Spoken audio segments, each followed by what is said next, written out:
There's something weirdly special about Alfa Romeo. I know that sounds like something of a cliche, but there just is.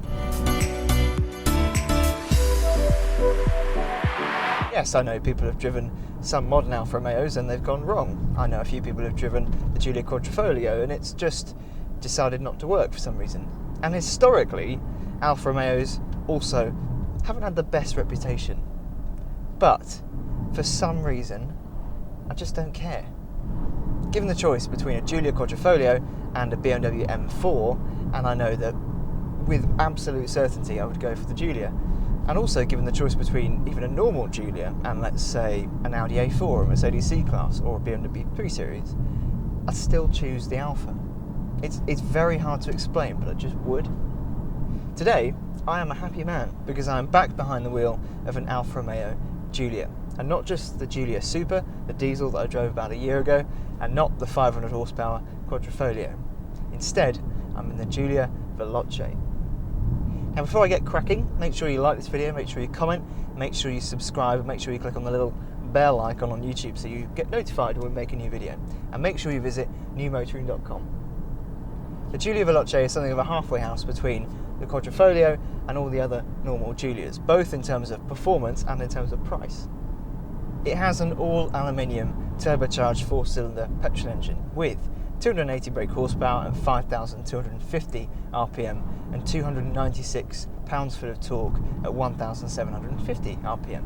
0 to 62 miles an hour takes 5.7 seconds and the top speed is 149 miles an hour. Quite respectable.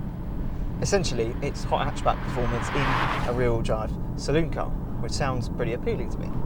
But whereas the other Giulias cost around £30,000 and the Quadrifoglio costs £61,000, this costs £38,000. So, it seems like quite a good deal to me. So what's this engine like? Well, when you start it up, actually when you're driving around normally, to be honest, it sounds a little bit like a diesel. It's not a particularly nice noise. It's certainly not the kind of V6 noise that probably lots of people associate with Alfa Romeos. But once you get it going, it sounds a lot better, and also the way it delivers its power and its torque is very, very smooth. As soon as you hit about 1700 RPM, it surges. It keeps building and building and building, all the way pretty much until the red line, which is 5,500 RPM. And now if I drop it down, 6th gear, 40 miles an hour, 5th, 4th, 3rd, 3,500 RPM, foot down.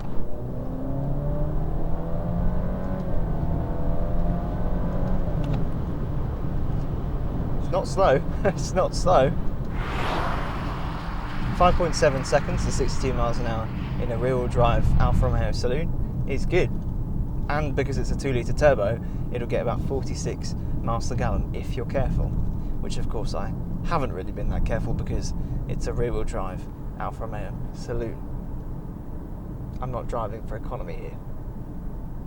One frustration, and it was the same with the diesel Giulia Super I drove a year ago, is that you can't turn the traction control off. There's no menu or sub-menu or anything like that in any of the computers. There's no button anywhere.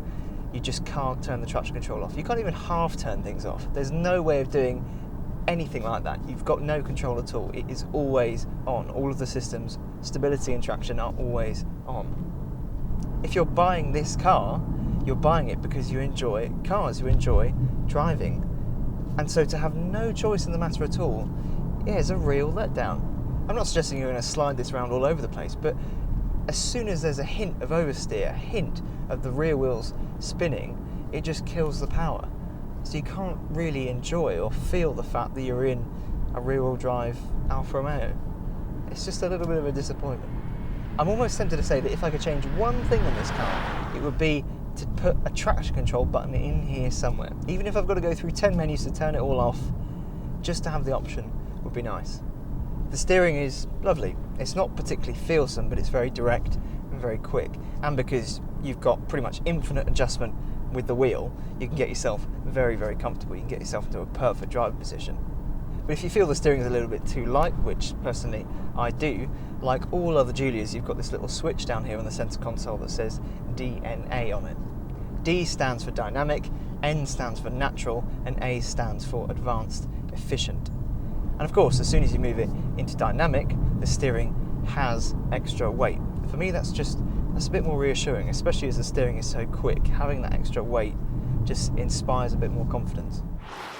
The other benefit to moving it into dynamic is that the throttle response becomes quite a bit sharper. In fact, it's a lot sharper, and the gearbox becomes much more responsive, both in manual mode and left to its own devices in automatic. The changes are just that bit quicker. There's still a bit of a delay with the paddles when you're changing down a few gears at a time, particularly when you're braking hard. It will change down however many gears you've asked it to, but it will just take its time about it. But they're not too bad. The changes generally are quite quick and quite smooth. Although it feels like when you're in dynamic mode, it gives it an extra bit of a kick behind you. When you change up a gear, it seems to just give you a little kick in the back to say, you're in dynamic, are you? Have this.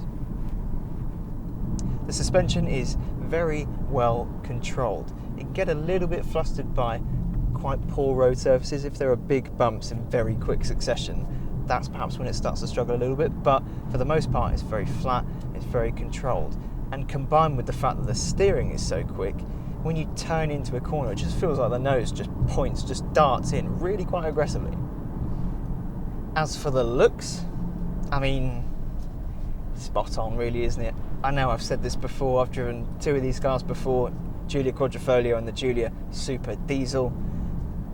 They're just gorgeous, gorgeous machines. It is beautiful, it's well proportioned, pretty, and to my eyes, the prettiest saloon car on sale.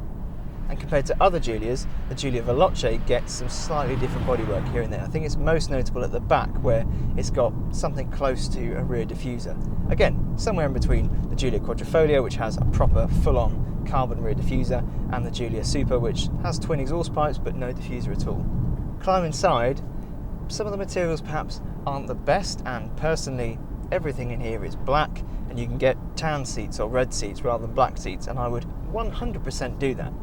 And also, I think they could have made better use of other materials in the cabin. I think there could be more aluminium, more leather, more stitching, contrast stitching. They could have body coloured stitching perhaps on the seats, or body coloured metal on the dashboard, but they don't.